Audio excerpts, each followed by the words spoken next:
Hello everybody, today we're going to be creating our own little weather station utilizing an ESP8266 and a DHT11 sensor as well as an OLED display, and we will also be showing you how to create a small little web server or demonstrating a web server to pull the data from the ESP8266.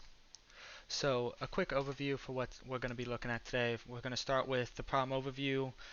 We're going to delve into the requirements, then we're going to look at both the software and hardware design, and then finally we're going to look at the results as well as an implementation in the code.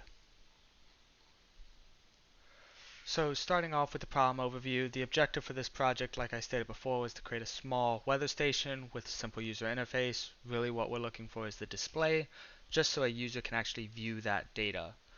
The data we're looking at collecting is humidity and temperature, and just displaying it in some kind of meaningful manner. The requirements for the project are rather short. We only have 10 requirements. One, develop in a language executable on Arduino. We're looking at C, C++. Execute on an Arduino. In our case, we're going to be executing on an 8266, utilizing round robin with interrupt design. We're going to be transmitting all those readings either via CSV or via serial. And then we are also going to be saving the temperature in Fahrenheit. And then with regards to displaying information, we're going to be displaying both humidity and temperature via OLED and as well as a web GUI. So the software design is very similar to project 3, or my apologies, project 2, which is when we created a temperature sensor. So I would refer back to that project for getting a more in-depth software design layout.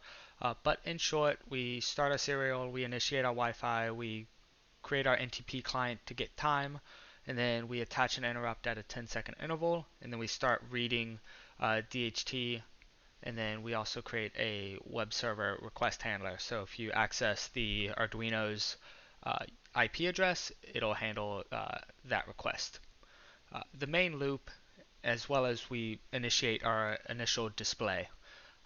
There's a note below for why that is not in the above software design. So our main loop is we get our serial, we check if we're supposed to stop or return the values. We then check if 2 seconds has passed.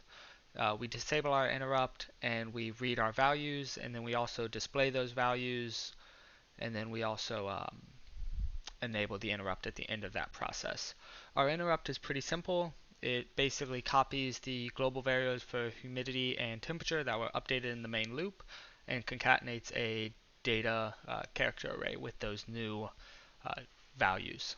And then our web server just returns that CSV data object. Our hardware design is pretty simple. We just have an OLED attached to D3 and D4 with power and grounding, and then we also have D1 attached to our DHT11, and then it's getting power and grounding from our ESP8266.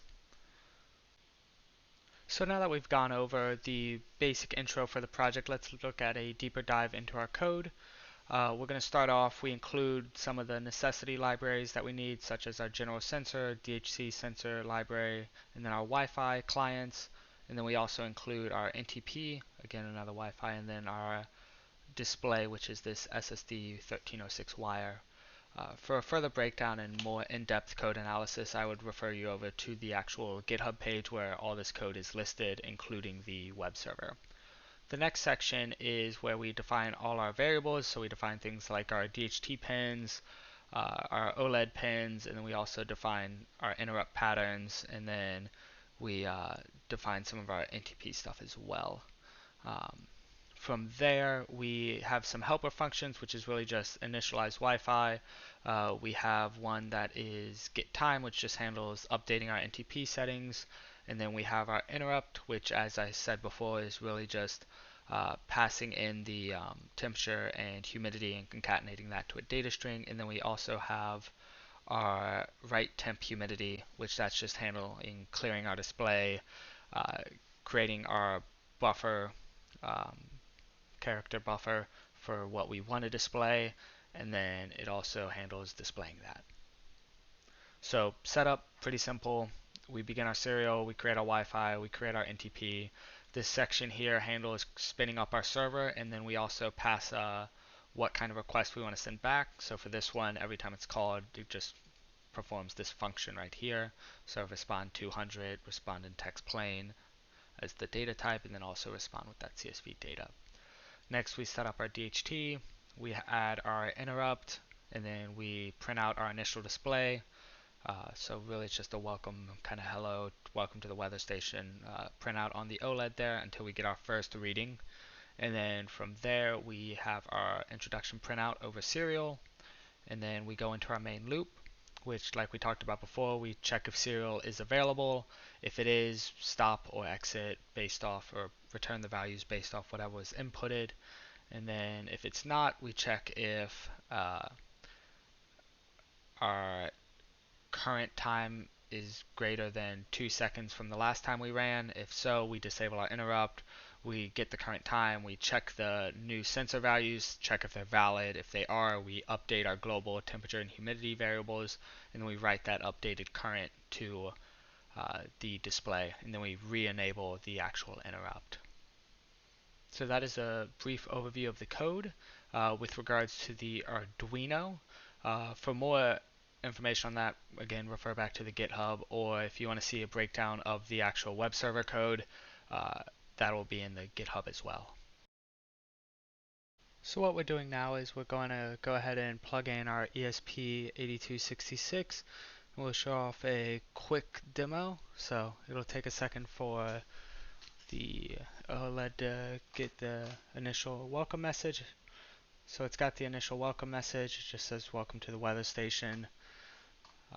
And then we have our first temperature. So if we refresh our page right here, we can see that we have our first temperature. The first page didn't show anything because the interrupt hasn't ran yet. But now that we actually have our temperature, we can go ahead and start looking at what our web interface looks like. So if we refresh this page, boom, we have our current temperature, and we also have our current humidity, and then we have a nice little printout graph here with the time, and then also one for the humidity as well. So we can see actually that humidity dropped a little bit. Let's go ahead and refresh it again. And yeah, we can see that data is coming in. And this is just a simple React web server front end, really, with a Next backend that's being utilized. So thank you everybody very much for coming. That concludes the demonstration and overview for Project 5, which is that weather station project. And I hope you guys have a great day.